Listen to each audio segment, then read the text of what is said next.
মুসা আলাইহিস সালাতু ওয়াস সালামকে বলতেছেন, আপনি যেই বিদ্যা জানেন এটা আমি জানি না, আবার আল্লাহ আমারে কিছু বিদ্যা শিক্ষা দিছে, এটা আবার আপনার জানা নাই। তো মুসা আলাইহিস সালাতু ওয়াস সালাম খজিরকে বলতে লাগলেন, হাল আত্তাবিউকা আলা আন তুআল্লিমানি মিম্মা উল্লিমতা রুশদা। আল্লাহ আপনাকে যে বিদ্যা দিয়েছে এই বিদ্যা অনুসরণ করার জন্য, এই বিদ্যা অর্জন করার জন্য আমি কি আপনার অনুসরণ করতে পারি?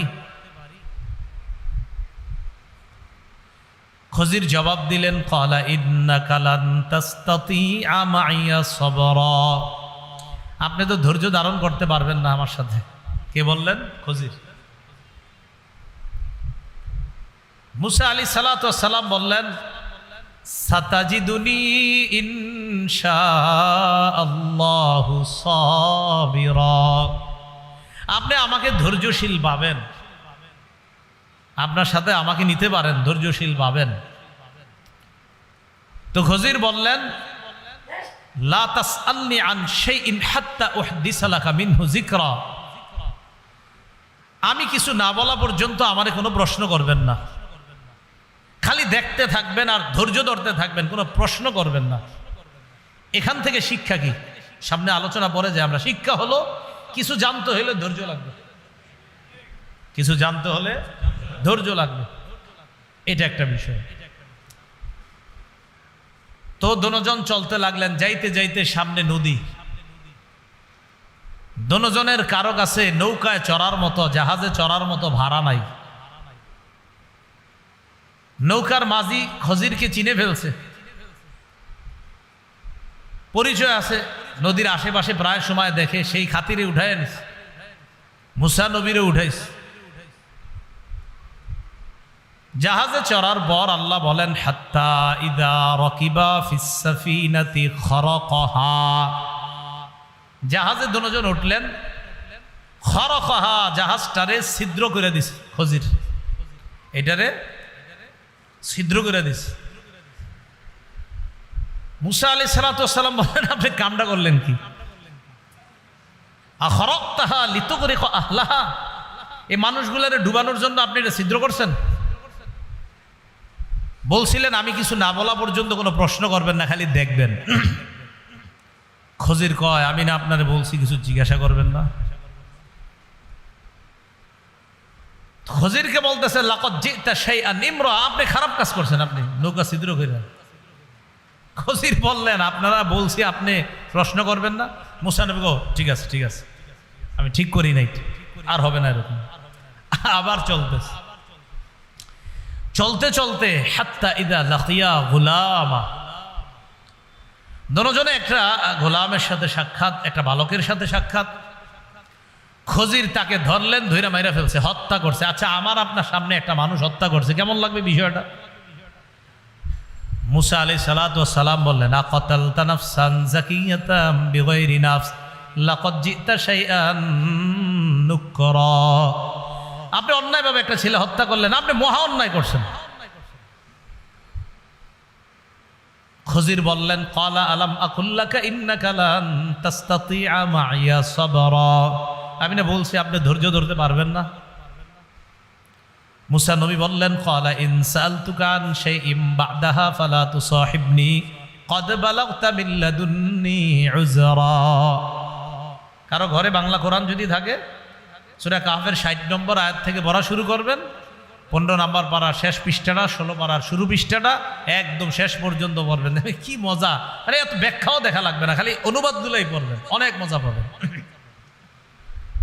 তো খজির বললেন, আমি না বললাম আপনি ধৈর্য ধরতে পারবেন না? তো মুসা বললেন, ইন সাআলতুকা ক্বালা ইন সাআলতুকা আন শাইইন বা'দাহু ফালা তুসাহিবনি। মুসা আলাইহিস সালাতু ওয়াস সালাম বললেন, এরপরে যদি আর কিছু জিজ্ঞাসা করি, ফালা তুসাহিবনি, আমারে আর নিয়েন না সাথে। তো খজির বললেন, ক্বালা আলাম আকুল লাকা ইন্নাকা লান তাসতাতিআ মাইয়া সাবরা। মুসা নবী বললেন, ক্বালা ইন সাআলতুকা আন শাইইন বা'দাহু না ফালা তুসাহিবনি ক্বাদ বালাগতু মিন লাদুন্নি উযরা। তো বলতেছে, আমি যদি এর পরে আপনাকে প্রশ্ন করি তো আপনি আর আমাকে সাথে নিয়েন না, আমাকে আর সাথী করেন না। তো দোনোজন চলতে চলতে হাত্তা ইদা আতাইয়া আহলা কারিয়াতিন ইসতাতআমা আহলাহা, এক গ্রামে আসছে, আসার পর দোনোজনের ক্ষুধা, মুসাফির হিসাবে গ্রামবাসীর কাছে মেহমানদারি চাইছে। ফাআবাউ আইয়ুদাইফুহুমা, গ্রামবাসী অস্বীকার করলো, না মেহমানদারি করব না। গ্রামবাসীর কাছে মেহমানদারি চাইছে, তারা অস্বীকার করলো, মেহমানদারি করবো না। এখন কোন এই লোক এই এলাকার কারো জন্য কিছু করতে মায়া লাগবে? যারা আমাদের মেহমানদারি করলো না, একটু সহমর্মিতা প্রকাশ করলো না, এদের প্রতি তো মায়া হবে না। ফাওয়াজাদা ফিহা জিদারান ইউরিদু আন ইয়ানকাদ্দা ফাআকামা, হঠাৎ দুইজনে দেখলো একটা দেয়াল পড়ে যাওয়ার উপক্রম। খজির ওই দেয়ালটাকে সুন্দরভাবে ঠিক করে দিল। কোন এলাকার দেয়াল? যে এলাকার মানুষ কিচ্ছু খাওয়ায় নাই। তো দেয়াল যখন ঠিক করে দিল, মুসা নবী বললেন, এরাম করে কিছু খাওয়াইলো না, এদের দেয়ালটা ঠিক করে দিলেন। লাউ শি'তা লাত্তাখাযতা আলাইহি আজরা, চাইলে তো কিছু পারিশ্রমিক নিতে পারতেন, তাহলে আমরা কিছু খাইতে পারতাম। খজির বললেন, ক্বালা হাযা ফিরাকু বাইনি ওয়া বাইনিক সাউনাব্বিউকা বিতা'ওয়িলি মা লাম তাসতাতি আলাইহি সাবরা, আমার আপনার মাঝে এটাই পার্থক্য। আমি আপনাকে এখন ব্যাখ্যা করব যেই বিষয়ের এতক্ষণ ব্যাখ্যা দেই না, আর যেই বিষয়ের ব্যাপারে আপনি ধৈর্য ধরতে পারেন নাই, সাউনাব্বিউকা আপনাকে জানাবো বিতা'ওয়িলি মা, ওই জিনিসের ব্যাখ্যা, লাম তাসতাতি আলাইহি, যেই বিষয়ে আপনি ধৈর্য ধরতে পারে, সবর ধৈর্য ধারণ করতে পারেন নাই, এই জিনিসের ব্যাখ্যা এখন আপনাকে আমি শোনাবো। এবার বলতে লাগলেন, আম্মাস সাফিনাতু ফাকানাত লিমাসাকিনা ইয়ামালুনা ফিল বাহ। ওনা আপনাদের পরীক্ষা নেওয়া দরকার। এবার কয়টা ঘটনা ঘটছে? 1 নাম্বার জাহাজ, 2 নাম্বার মেরে ফেলছে, 3 নাম্বার দেয়াল ঠিক করা, এই 3টা।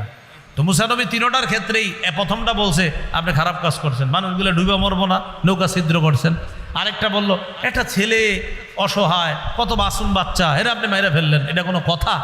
আরেকটা, আর আম করে খাওয়াইলো না, আপনি দেয়াল ঠিক করলেন, কিছু টাকা পয়সা পারিশ্রমিক হিসাবে নেওয়া তো জায়েজ ছিল, নিতেন, আমাদের খাওয়ার ব্যবস্থা হইত।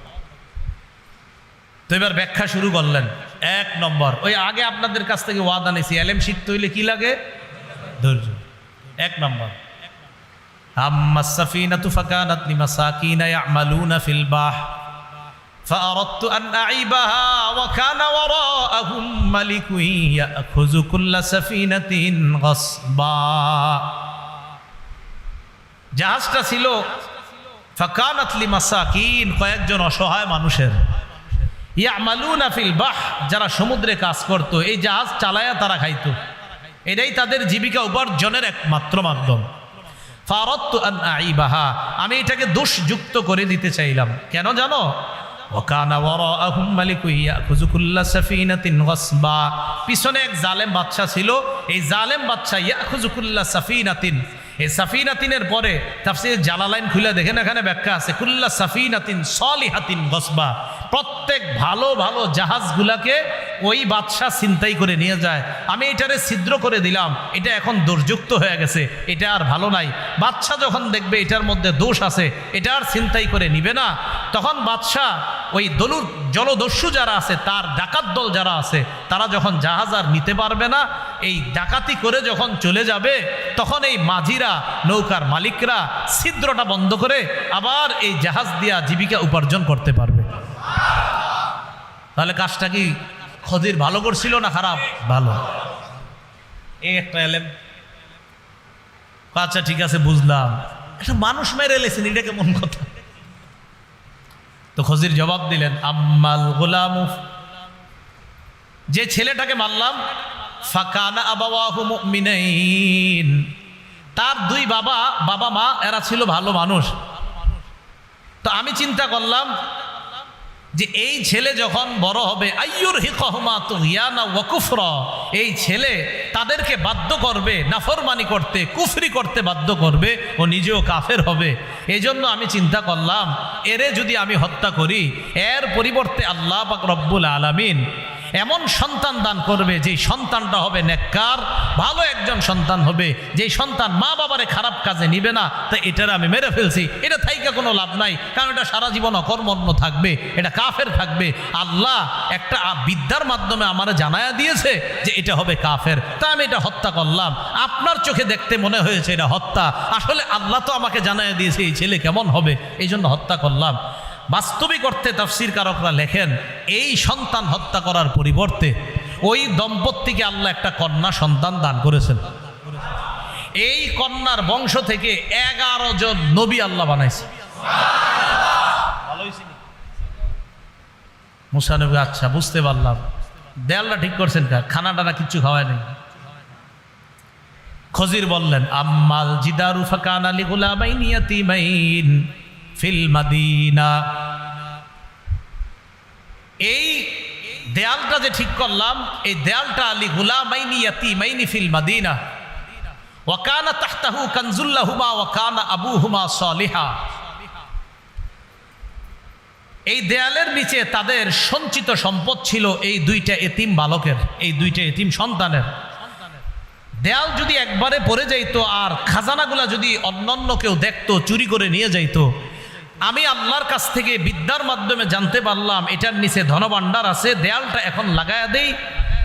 তো আল্লাহ পাক রব্বুল আলামিন চাইলে ফারাদা রাব্বুকা আইয়াবলুগা আশুদ্দাহুমা ওয়া ইস্তাখরিজা কানজাহুমা রাহমাতাম মির রাব্বিক, তারা যখন বড় হবে তখন রবের রহমতের মাধ্যমে তারা তাদের এই সঞ্চিত ধনভাণ্ডারটা নিয়ে যেতে পারবে। এখন তারা ছোট মানুষ, এখন যদি এটা উন্মুক্ত হয়ে যায় অন্য মানুষ তাদের সম্পদটা মেরে দিবে, এরা বড় হওয়ার পর তাদের সম্পদটা আল্লাহর রহমতে আল্লাহই পাওয়ার ব্যবস্থা করে দিবে। বলেন তো, তিনটা কাজ প্রথমে দেখতে আমাদের কাছে কি মনে হয়েছিল, কিন্তু আসলে তিনোটাই কি বলেন তো ভালো। কিন্তু আবার এই কাম আপনারা করতে যায় না, যারে হোক মাইরা নেবেন, মাইরা করবেন আমি জানতে পারছিলাম হেরে মারা ঠিক আছে, বিষয়টা আবার কিন্তু এরকম না। এই বিদ্যা আমার আপনার নাই, এটা এই বিদ্যা, এটা আলাদা এক বিদ্যা ছিল। এখন আপনি আপনার একজনে গিয়া কি করলেন, লঞ্চে উঠলেন 10 তলা, আপনি নিচে ফুটা করে দিলেন না, মানে আপনি কি করলেন, আমি জানতে পারছি এখানে বিশাল বড় এক তিমি এই লঞ্চে খাইয়া ফেলবে, এইগুলা করেন না কিন্তু আবার। তো মুসা আলাইহিস সালাতু ওয়াস সালামের যে বিষয়টা বুঝাইতে চাইলাম, বলেন তো এলেমের প্রতি একজন নবীর আগ্রহ, ধৈর্য কি পরিমাণ থাকলে তিনি বেচাইন পেরেশান হয়ে গেলেন যে আল্লাহ বলছে আপনার চেয়ে বড় জ্ঞানী আছে, বাস ওই জ্ঞানীর থেকে জ্ঞান আহরণ করার জন্য তিনি বের হয়ে বললেন। আল্লাহ আমাদের সকলকে জ্ঞান অর্জন করার জন্য আগ্রহ, ধৈর্য সবগুলা যেন আল্লাহ আমাদের সকলকে দান করেন।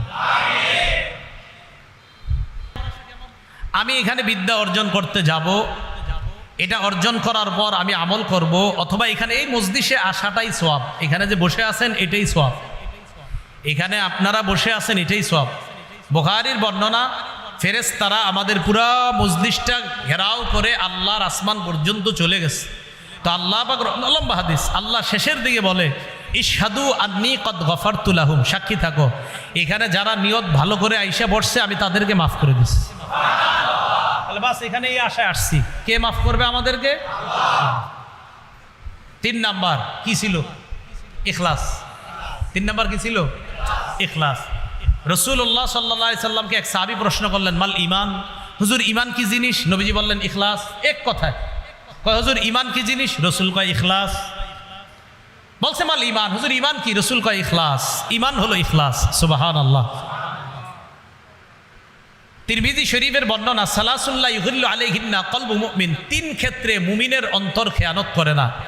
1 নাম্বার ইখলাসুল আমালি লিল্লাহ, মুমিন সব আমল ইখলাসের সাথে করবে, এই ক্ষেত্রে তার অন্তর খেয়ানত করে না। 2 ওয়ান নাসিহাতু লিউলাতিল মুসলিমিন, মুমিন মুসলমান শাসকদেরকে উপদেশ দেওয়ার ক্ষেত্রে তার অন্তর খেয়ানত করবে না, উপদেশ দিতে সে সুন্দরভাবে উপদেশ দিবে মুসলমান শাসকদেরকে।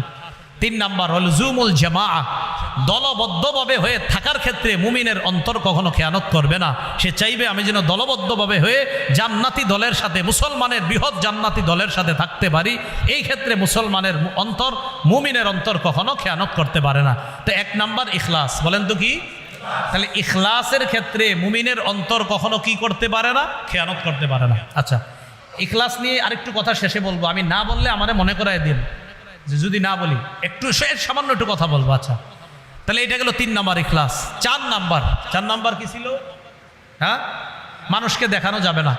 তিরমিজি শরীফের 2382 নম্বর হাদিস, লম্বা হাদিস। এই হাদিসের মধ্যে আসছে, এই হাদিসটা আমি আগেও বর্ণনা করেছি।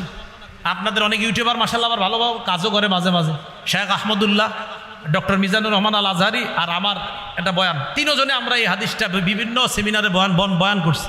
এরা আবার কেমনে জানি 3 জনের বয়ান এক জায়গায় নিয়ে আসছে। এটা সুন্দর হয়েছে, খারাপ হয়নি, এটা ভালো হয়েছে।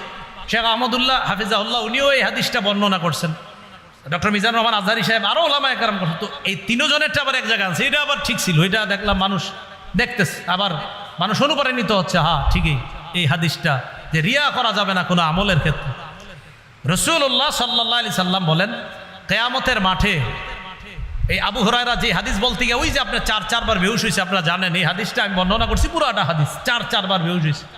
তো হাদিসের একটা অংশ এরকম, এই কিয়ামতের ময়দানে আল্লাহ শহীদকে ডাকবে, আলেমকে ডাকবে, আল্লাহ পাক রব্বুল আলামিন দানশীলকে ডাকবে। তো আলেমকে ডাইকা বলবে, আলেম সাহেব, আলাম ও আল্লিমকা মা আনজালতু আলা রাসূলি, আমার নবীরে যে বিদ্যা আমি দিয়েছি, আমার নবীর উপর যে কোরআন দিয়েছি, আমার নবীর থেকে কোরআন হাদিসের বিদ্যা আমি কি আপনাকে শিক্ষা দেই নাই?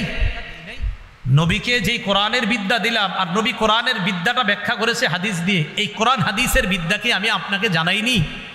আমি কি তোমাকে জানাইনি? আলেম বলবে, বালা, হ্যাঁ রব আপনি জানাইছেন। আল্লাহ বলবে, ফামাজা আমিলতা ফিমা উল্লিমতা, তোমাকে যা জানানো হয়েছে এই অনুযায়ী আমল করছো তুমি? তো উনি বলবে, আকুমু বিহি আনা আল-লাইলি ওয়া আনা আন-নাহার, আল্লাহ আমি রাত সকাল সন্ধ্যা সর্বদা আমল করতাম।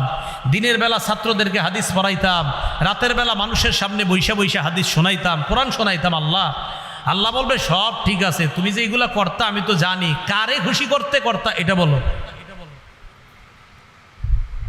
ওই বান্দাকে আল্লাহ বলবে, হ্যাঁ ঠিক আছে, তুমি কোরআন হাদিস শিক্ষা প্রচার কর্তা, দিনে রাতে প্রচুর প্রচার কর্তা, তোমার টার্গেট ছিল জনগণ যেন তোমাকে বড় বক্তা বলে, বড় ওয়াইজ বলে, বড় মুফতি বলে, বড় মুহাদ্দিস বলে, বড় শাইখুল হাদিস বলে, তোমাকে যেন বলে সে বাংলাদেশে একমাত্র একজন।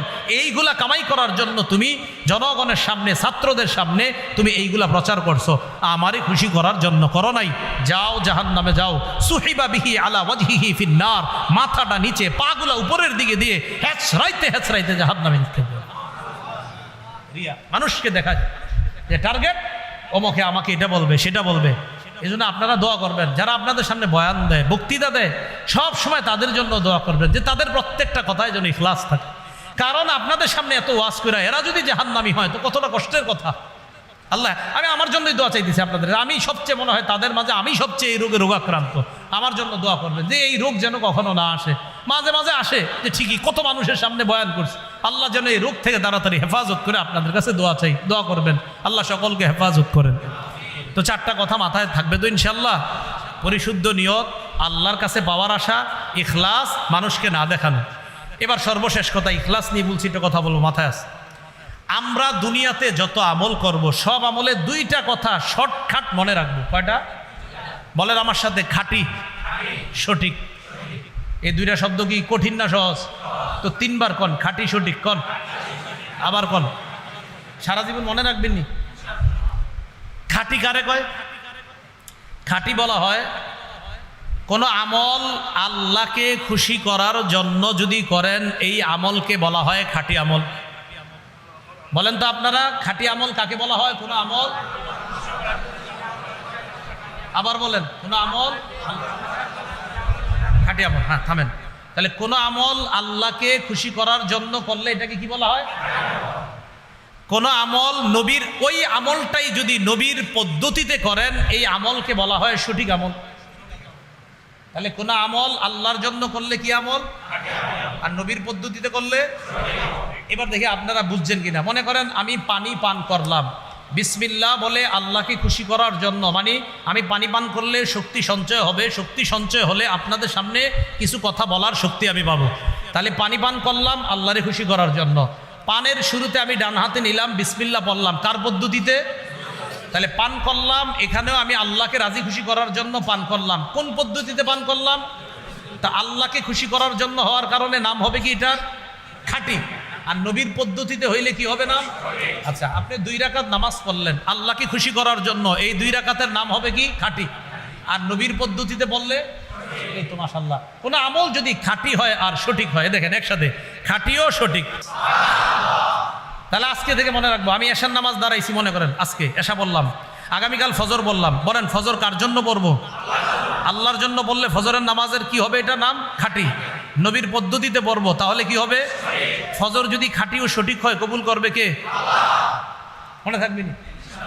আল্লাহ আমাদের সকলকে আমাদের জীবনের প্রত্যেকটা ক্ষেত্রে, মাদ্রাসা, মসজিদ, আমল, ইবাদত, সব ক্ষেত্রে আল্লাহকে খুশি নবীর পদ্ধতিতে করার তৌফিক দান করেন।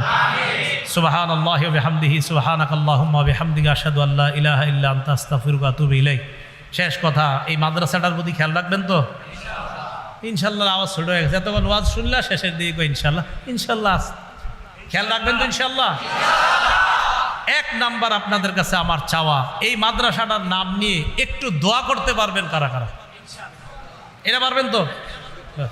এই দোয়াটা সবচেয়ে বেশি জরুরি। হ্যাঁ, এরপর আছে পরামর্শ, ছাত্র, অর্থ, আরও যা যা দরকার ওইগুলা পরে, কিন্তু প্রথমে একটু দোয়া করবেন, আল্লাহ মাদ্রাসাটা কবুল করেন, আল্লাহ মাদ্রাসাটা কবুল করেন। একটু ভাবেন তো, 3টায় আপনি ঘুমান, 4টায় আপনি ঘুমান, আর মাদ্রাসায় পোলাপান পড়তেছে আলহামদুলিল্লাহ রাব্বিল আলামিন, ইয়াসিন আল কোরআনিল হাকিম, আর রহমান আল্লামাল কোরআন পড়তেছে, আপনি ঘুমাইতেছেন, তারা পড়তেছে, এদের কারণেই তো বরকত পাচ্ছেন। আল্লাহ বুঝার তৌফিক দান করেন।